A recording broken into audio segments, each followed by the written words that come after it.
യുദ്ധം നടക്കുന്നത് ദൂരെ പശ്ചിമേഷ്യയിലാണെങ്കിലും അതിന്റെ ചൂടിൽ പൊള്ളുന്നത് സാധാരണക്കാരന്റെ കീശയാണ്. സോപ്പ്, ചീപ്പ്, കണ്ണാടി മുതൽ വിമാന ടിക്കറ്റ് വരെ സകലതിനും വില കൂടുന്നു. പശ്ചിമേഷ്യൻ മണ്ണിൽ പുകയുന്ന യുദ്ധം നമ്മുടെ കുടുംബ ബജറ്റുകളുടെ താളം തെറ്റിക്കുമോ? ഇന്ത്യൻ വിപണി നേരിടുന്ന ഈ കടുത്ത വെല്ലുവിളിയുടെ നേർചിത്രമാണ് ഇന്നത്തെ നമ്മുടെ പ്രധാന ചർച്ചാ വിഷയം. പശ്ചിമേഷ്യയിൽ യുദ്ധത്തിന്റെ കാർമേഘങ്ങൾ പടരുമ്പോൾ അതിന്റെ പ്രതിഫലനങ്ങൾ ദൂരെയുള്ള ഇന്ത്യൻ വിപണികളിലും കണ്ടു തുടങ്ങിയിരിക്കുകയാണ്. ആഗോള വിപണിയിൽ അസംസ്കൃത വസ്തുക്കളുടെ വില കുത്തനെ ഉയരുന്നത് ഇന്ത്യൻ കമ്പനികളെ വൻ പ്രതിസന്ധിയിലേക്കാണ് തള്ളിവിടുന്നത്.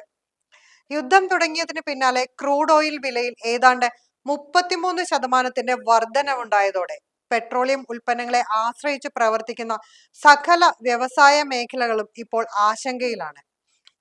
കഴിഞ്ഞ 1.5 മാസത്തിനിടെ വ്യവസായങ്ങൾക്ക് ആവശ്യമായ urea, naphtha, sulphur, titanium dioxide തുടങ്ങിയ അസംസ്കൃത വസ്തുക്കൾക്ക് 20 മുതൽ 70% വരെയാണ് വില ഉയർന്നത്.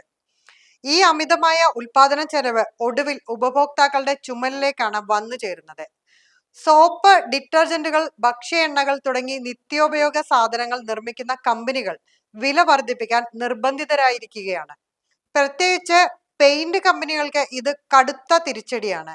ഏപ്രിൽ മുതൽ ജൂൺ വരെയുള്ള മാസങ്ങൾ നിർമ്മാണ മേഖല സജീവമാകുന്ന സമയമാണ്. എന്നാൽ പഴയ സ്റ്റോക്ക് തീരുന്നതോടെ പുത്തൻ സ്റ്റോക്കിന് ഉയർന്ന വില നൽകേണ്ടി വരുമെന്ന് കമ്പനികൾ മുന്നറിയിപ്പ് നൽകുന്നു. വിമാന ഇന്ധന വില കൂടിയതോടെ യാത്രയും ദുഷ്കരമാകും. ചുരുക്കത്തിൽ പശ്ചിമേഷ്യയിലെ ഓരോ മിസൈൽ ആക്രമണവും ഇന്ത്യൻ സാധാരണക്കാരന്റെ ചെലവ് വർദ്ധിപ്പിക്കുകയും രൂപയുടെ മൂല്യമിടിയുന്നത് സമ്പദ് വ്യവസ്ഥയെ കൂടുതൽ സമ്മർദ്ദത്തിലാക്കുകയും ചെയ്യുകയാണ്.